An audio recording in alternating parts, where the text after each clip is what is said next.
December 19వ తేదీన మనకు అతిపెద్ద అమావాస్య రాబోతుంది. ఇది అత్యంత శక్తివంతమైనది, చాలా చాలా పవర్ఫుల్ అమావాస్య. ఈ అమావాస్య రోజున ఖచ్చితంగా వేప చెట్టు దగ్గర ఇది పడేయండి. ఇలా పడేస్తే బిచ్చగాడు సైతం కుబేరుడవుతాడు. అలానే కాకుండా ఏంటంటే కనుక మీకు మంచి ఫలితాలు కూడా ఉంటాయన్నమాట.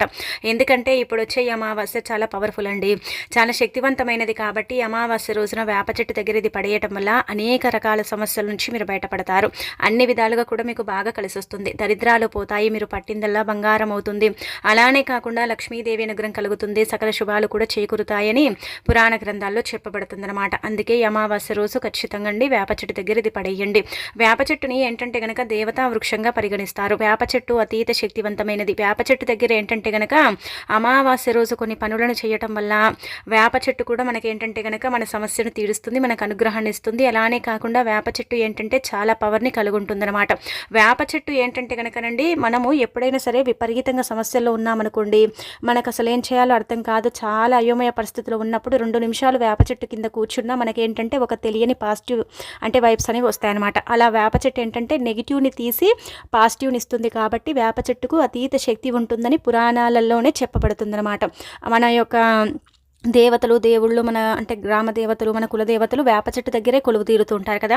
అందుకే వేప చెట్టును అతీత శక్తివంతమైన వృక్షంగా పరిగణిస్తారు. అందుకే అమావాస్య రోజు ముఖ్యంగా అండి ఇదొక్కటి పడేస్తే చాలండి, ఇక మీ సుడి తిరిగినట్టే, మీ జీవితం మారిపోయినట్టే, మీరు పట్టిందల్లా బంగారం లాగా మారినట్టే మీరు మార్చుకోవచ్చు అనమాట. అంత చక్కగా పనిచేసే పరిహారం కాబట్టిన ఖచ్చితంగా ఏంటంటే కనుక ఇది ఆచరించండి.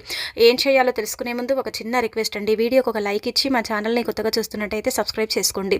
ఇక అనంతరం వచ్చేసి ఏంటంటే కనుక మనకు ఈ నెల డిసెంబర్ అంటే 2025 డిసెంబర్ 19వ తేదీ శుక్రవారం నాడు మనకేంటంటే గనక అతిపెద్ద అమావాస్య ఏర్పడుతుంది. ఇది చాలా చాలా శక్తివంతమైన అమావాస్య. ఎందుకంటేనండి ఇంకా ఇది చివరిది కదా. ఈ చివరిది ఏంటంటే గనక మన కష్టాన్ని తీసేయటానికి, మనకుండే దరిద్రాలను తొలగించటానికి, మనకు అన్ని విధాలుగా కూడా అండి బాగా కలిసి వచ్చేలాగా చేసుకోవటానికి అమావాస్య అనుకూలిస్తుందని పురాణ గ్రంథాల్లోనే చెప్పబడుతుందన్నమాట. శాస్త్రాల ప్రకారం ఏంటంటే గనక అమావాస్యకు చాలా పవర్ ఉంటుందని నమ్ముతూ ఉంటారు. ఎందుకంటే ఆ రోజు చెడుని తీసేసుకొని మంచిని తెచ్చిపెట్టుకునే రోజుగా పరిగణిస్తారు. అమావాస్య ఎంత మంచిగా వస్తుందో అంత చెడుగా కూడా వస్తుందని మనందరికీ తెలిసిందే కదా. అందుకే అమావాస్య రోజు ముఖ్యంగా ఏంటంటే మనమండి ఇంట్లో అంటే పిల్లలు ఉంటే సాయంత్రం సంధ్యా సమయంలో బయటికి తీసుకెళ్ళకూడదు. అలానే కాకుండా బయటికి వెళ్ళకూడదు, ఎక్కువగా దూర ప్రయాణాలు చేయకూడదు. ఏదైనా అవసరం ఉంటేనే బయటికి వెళ్ళటం అదంతా చేయాలి, కానీ అనవసరంగా బయటికి వెళ్ళి లేనిపోని సమస్యలు తెచ్చుకోకూడదు అనమాట. మన పెద్దవారు కూడా చెప్తారు అమావాస్య రోజు ప్రయాణం చేయటం అంటే అలా ఎలా పడితే అలా తిరగటం మంచిది కాదని. అమావాస్య ఏంటంటే కనుక ఎంత అనుకూలిస్తుందో అంత చెడు ప్రభావాలను కూడా ఇస్తుందన్నమాట.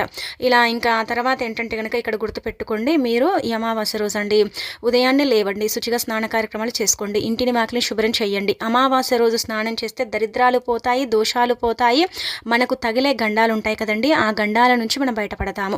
చాలా వరకు చెప్పాలంటే కనుక స్నానం మన శరీరాన్ని శుద్ధి చేసేసి మనలో ఉండే చెడుని మొత్తం తీసేస్తుందన్నమాట. ఇలా శుక్రవారం కలిసి వస్తుంది కదా అమావాస్య, కొద్దిగా నూపురాలు అలానే కాకుండా ఏంటంటే కనుక చిటికడంత పసుపుని నీళ్ళల్లో కలుపుకొని స్నానం చేయండి. అలా స్నానం చేస్తే శరీరం శుద్ధి అయిపోవటమే కాదు, శరీరంలో ఉండే మనకు ఇబ్బందులన్నీ కూడా పోతాయి, లక్ష్మీదేవి అనుగ్రహం కూడా కలుగుతుంది, ఆ తల్లి కటాక్షం కూడా మనం పొందొచ్చు అనమాట. ఇలా స్నాన కార్యక్రమాలు చేసుకున్న తర్వాత ఇంటిని వాకిలి శుభ్రం చేసుకోవాలి. శుక్రవారం కాబట్టి లక్ష్మీదేవికి ఇష్టమైన రోజే కదండి. ఈ రోజు అమ్మవారిని పూజిస్తే ఇంకా మంచిదనమాట అండి.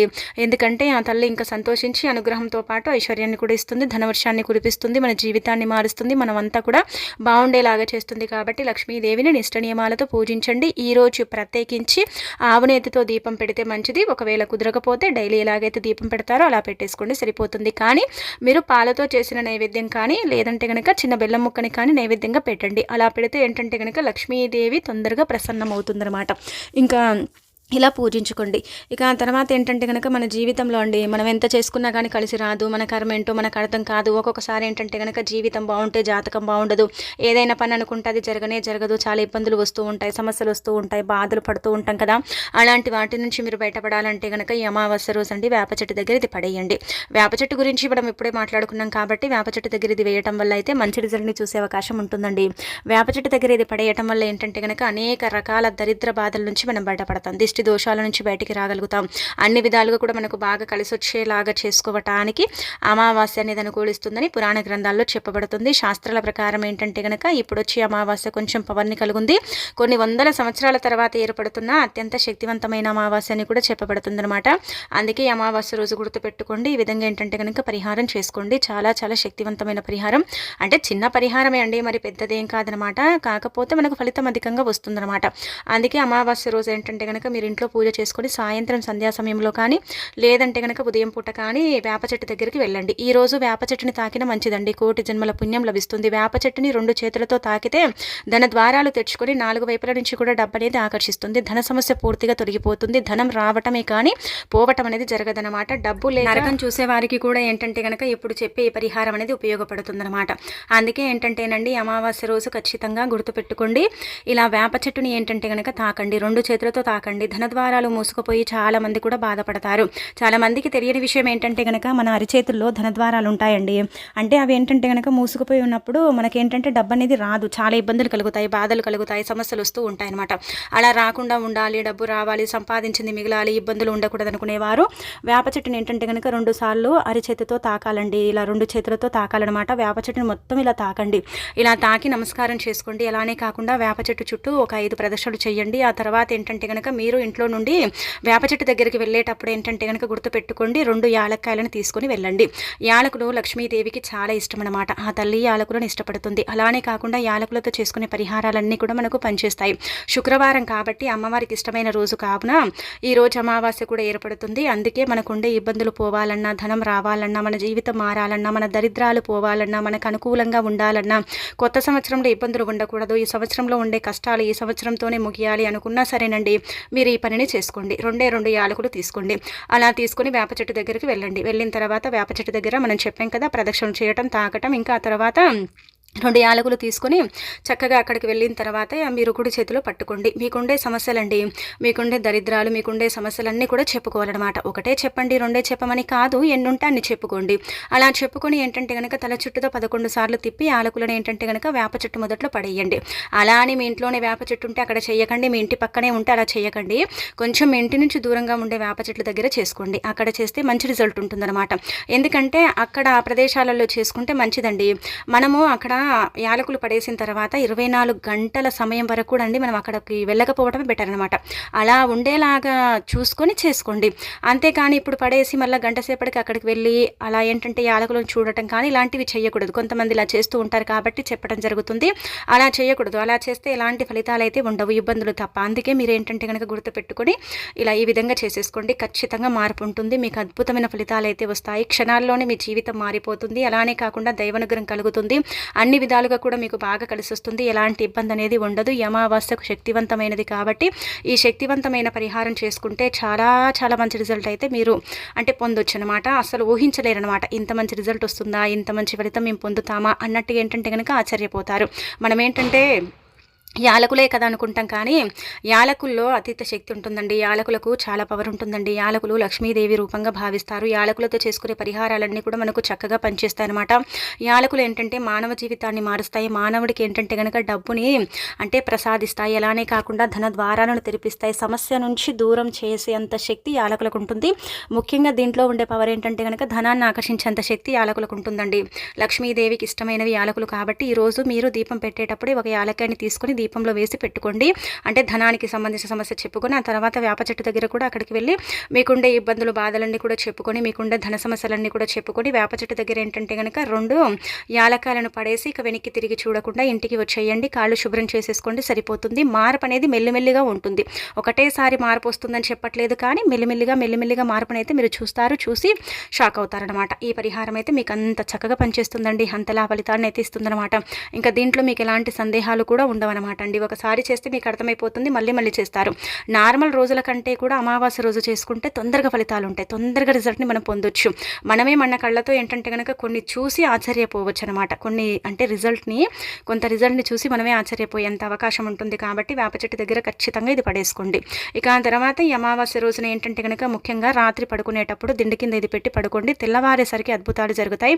మీ జీవితం మారిపోతుంది. మీకంతా కూడా మంచి జరగడంతో పాటు మంచి రిజల్ట్ని కూడా మీరు చూసే అవకాశం అయితే ఉంటుంది. ఉంటుందన్నమాట. మన జీవితంలో మనకేంటంటే గనకనండి దుఃఖము, దారిద్రము, ఇబ్బందులు ఇవన్నీ కూడా సర్వసాధారణంగా ఉంటూ ఉంటాయి.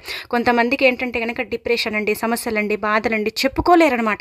ఎవరికి చెప్పాలో అర్థం కాదు. ఎందుకు సమస్యలు వస్తున్నాయో తెలియదు. కలలు చెడుగా వస్తూ ఉంటాయి. కలల్లో ఇబ్బందికరంగా ఉంటూ ఉంటుంది. కలల వల్ల ఏంటంటే గనక చాలామంది కూడా సఫర్ అయిపోతూ ఉంటారు కదా.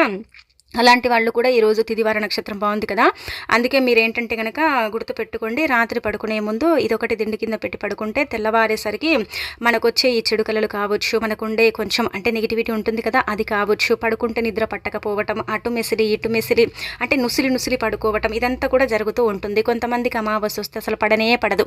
అసలు ఏం చేయాలో కూడా వాళ్ళకి అర్థం కాదు. ఎందుకు అమావాస్య మాకు పడదో కూడా మాకు తెలియదండి. మాకు ఇలానే జరుగుతూ ఉంటుందండి. ప్రతిసారి కూడా అమావాస్య వచ్చినప్పుడల్లా కూడా మేము చాలా బాధపడతామండి, ఇబ్బంది పడిపోతామండి అనుకుంటారు కదా. అలాంటి వాళ్ళు కూడా అమావాస్య అనుకూలించడానికి, అమావాస్య వల్ల వచ్చే చెడంతా కూడా పోవటానికి, చెడు శక్తుల నుంచి వాళ్ళు బయటపడటానికి, అద్భుతంగా వారి జీవితం మారటానికి ఇప్పుడు ఈ పరిహారం అనేది పనిచేస్తుంది. కొంతమంది పడుకుంటే ఏంటంటే కనుక చెడు కళలు రావటం, కళలు కొంతమందిని ఊకే ఏంటంటే కనుక డిస్టర్బ్ చేస్తూ ఉంటాయి. అంటే ప్రతిసారి కూడా కళలు వచ్చి ఇబ్బంది పెడతాయి. ఆ కళ వస్తే నిజమవుతుందేమో అని భయం ఉంటుంది. అలానే కాకుండా కొన్ని కళలు రాత్రికి వస్తే అది ఉదయం కల్లా నిజమైపోతాయి. అలా కూడా కొంతమంది బాధపడతారు, ఇబ్బంది పడతారు. కళలు రాకుండా, చెడు కనిపించకుండా, కళల్లో ఏంటంటే కనుక నెగిటివిటీ లేకుండా, కళల్లో అంటే పదే నలుపు కనిపిస్తే మన మీద చాతబడి జరిగినట్టు అర్థమండి. ఇది గుర్తుపెట్టుకోండి. ఇది చాలా మందికి తెలియదు, శాస్త్రాల్లో చెప్పబడుతుంది అనమాట. కళల్లో ఏదైనా సరే నల్లటి వస్త్రం కానీ, నల్లటి మనుషులు కానీ, ఏదైనా సరే జంతువు కానీ కనిపించింది అనుకోండి కళల్లో, మనం ఏంటంటే కనుక తొందరగా ఏంటంటే మనము ఎక్కడికైనా సరేనండి మనకు తెలిసిన వాళ్ళ దగ్గర చూయించుకోవటం కానీ, కొన్ని పరిహారాలు చేసుకొని ఆ నలుపు అనేది రాకుండా తగ్గించుకోవటం కానీ ఇలా చేయాలి. అలా ఎందుకు వస్తుందంటే కనుక భగవంతుడు మనకి ఇచ్చే ఒక సింప్టమ్ అని చెప్పొచ్చు. నలుపు కళలో వస్తుందంటే మన మీద చెడు ప్రయోగం జరిగిందని అర్థం. అలానే కాకుండా మనకి ఎవరో చేతబడి చేయించారని అర్థం. ఇది మనకు శాస్త్రాల్లోనే చెప్పబడుతుందండి, సొంతంగా చెప్పేదైతే కాదు. కాబట్టి ఇలా చెడు కళలు వచ్చినా, కళల్లో ఇబ్బందిగా ఉన్నా, కళల్లో ఏదో చూడరాంది చూస్తున్నా, కళల్లో ఏదో భయంకరంగా మీకు అనిపిస్తున్నా సరే, కొంచెం డిప్రెషన్, బాధ, ఏదో గాలి సోకింది, ఎవరో ఏదో చేయించారు, ఇలాంటి అనుమానాలు మనకు చాలా ఉంటూ ఉంటాయి. చాలా వరకు కూడా ఇలాంటి వాటితో మనం సఫర్ అవుతాం, ఇబ్బంది పడిపోతూ ఉంటాం కదా. అలాంటి వాళ్ళు ఏంటంటే కనుక ఈ అమావాస్య రోజు అంటే గుర్తుపెట్టుకోండి, ఆవాలు ఉంటాయి కదా, ఆవాలు మనందరికీ తెలిసిందే కదా. ఆవాలకు చాలా శక్తి ఉంటుందన్నమాట. మన ఇంట్లో ఉండే అచ్చం ఆవాలండి. మనం ఏంటంటే ఆవాల్లో అన్ని అంటే పోపు గింజలు కలుపుకుంటాం కదా, ఆ గింజలు కాకుండా అచ్చం ఆవాలను తీసుకోండి. ఏంటంటే కనుక ఒక అర స్పూన్ అండి, ఎక్కువగా అవసరం లేదు, ఒక అర స్పూన్ ఆవాలు తీసుకోండి. ఒక తెల్లని కాగితం తీసుకోండి, అంటే గీతలు రాత్రులు లేని కాగితం ఉంటుంది కదా, అది తీసుకోండి. అర స్పూన్ ఆవాలు తీసుకోండి. తీసేసుకొని ఆ పేపర్లో పెట్టుకొని రాత్రి పడుకునేటప్పుడు ఇదేంటంటే కనుక చిన్న పొట్లం కట్టుకోండి. అంటే ఇలా పొట్లం ఇలా కట్టేసిన తర్వాత ఏంటంటే కనుక మీరు పడుకునేటప్పుడు సంకల్పం చెప్పుకోండి. చెప్పాలి కదండి, చెప్తేనే మనకు అర్థమవుతుంది. చెప్పకపోతే మనకి ఎలాంటి ఫలితాలు అయితే రావు కదా. మీకు మీరే ఏంటంటే కనుక ఆ పేపర్లను చేతిలో పట్టుకొని పిడికిలి బిగించి సంకల్పం చెప్పుకొని ఆ తర్వాత పడుకునేటప్పుడు ఏంటంటే కనుక అది దిండు కింద పెట్టి పడుకోండి. తెల్లారి లేచిన తర్వాత అంటే శుక్రవారం రాత్రి పెట్టి పడుకుంటే తెల్లారి లేచిన తర్వాత శనివారం కదా, లేవడంతోనే ఏంటంటే కనుక దిండు కింద పెట్టిన ఈ ఆవాల పొట్లం ఉంది కదా, అది తీసుకోండి. తీసుకొని దూరంగా ఏంటంటే కనుక మీ ఇంటి నుంచి కొంచెం దూరంగా వెళ్ళేసి అక్కడ పడేయండి. ఇలా పడేయటం వల్ల మీకు వచ్చే చెడు కళలు కావచ్చు, మీకు వచ్చే ఇబ్బందులు కావచ్చు, బాధలు, నష్టాలు, కష్టాలు ఇవి ఉంటాయి కదా, అవి పోతాయి అనమాట. ఇంకా కళలు అనేవి చెడుగా రావు. ఎప్పుడైతే మనం ఇది దిండి కింద పెట్టి పడుకుంటామో అప్పుడు ఏంటంటే కనుక ఒక అద్భుత శక్తి అండి, ఏంటంటే అక్కడ యాక్టివేట్ అయ్యి మనకు రాకుండా చెడు కళల్ని అడ్డుకుంటుంది. అలానే కాకుండా ఆ కళలకు ఏంటంటే కనుక పులి స్టాప్ వేసేస్తుంది. ఇంకా కళలు అనేవి ఏంటంటే కనుక భయంకరంగా రావు. కళలు వస్తాయి, కాకపోతే ఏంటంటే కనుక భయంకరంగా రావు. ఈ కళల్లో నలుపు కనిపించడం కానీ, విపరీతంగా ఇలా మనకు ఓకే ఇరిటేట్ చేయడం కానీ ఇలాంటివి ఉంటాయి కదా, ఈ కళలు ఇలాంటివి రాకుండా, డిప్రెషన్ బాధ లేకుండా, సమస్యలు అనేవి లేకుండా ఉండటానికి ఈ పరిహారం అనేది పనిచేస్తుందని పురాణ గ్రంథాల్లో చెప్పబడుతుంది. తంత్రశాస్త్రంలో కూడా ఈ ఆవాలకు సంబంధించిన పరిహారం ఉంది. ఆవాలను ఎప్పుడైతే మనం దిండు కింద పెట్టుకుంటామో అప్పుడు ఏంటంటే కనుక మనకు మంచి ఫలితాలు ఉంటాయని ఇలా శాస్త్రాల్లో వివరించబడుతుంది. కాబట్టి అమావాస్య రోజున ఖచ్చితంగా ఇది చెయ్యండి. ఇది తీసుకెళ్ళి ఎక్కడైనా సరే దూరంగా పడేయండి, సరిపోతుంది. ఇంకా తర్వాత ఏంటంటే కనుక ఇంటికి వచ్చి స్నానం చేసేసుకోండి. ఇక ఆ రోజుతో మీ జీవితం మారిపోతుంది. మీకు కళలు అనేవి తగ్గిపోతాయి, కళల నుంచి విముక్తి కలుగుతుంది, చెడంతా కూడా పోతుంది, నెగిటివిటీ మొత్తం పోయి మీకు పాజిటివ్ ఎనర్జీ అనేది అంటే లభిస్తుంది. అలానే కాకుండా పాజిటివ్గా ఉంటారు, మంచి ఫలితాలను చూస్తారు, మీ జీవితం మారిపోయి మీకు అద్భుతాలు జరుగుతాయని చెప్పొచ్చు. కాబట్టి అమావాస్య రోజున వదులుకోకుండా ఇలా ఈ చిన్న చిన్న పరిహారాలను ఆచరించుకుంటూ ఫలితం అనేది పొందండి. తిరగనేది అసలు ఉండనే ఉండదండి ఇంకా మీకు.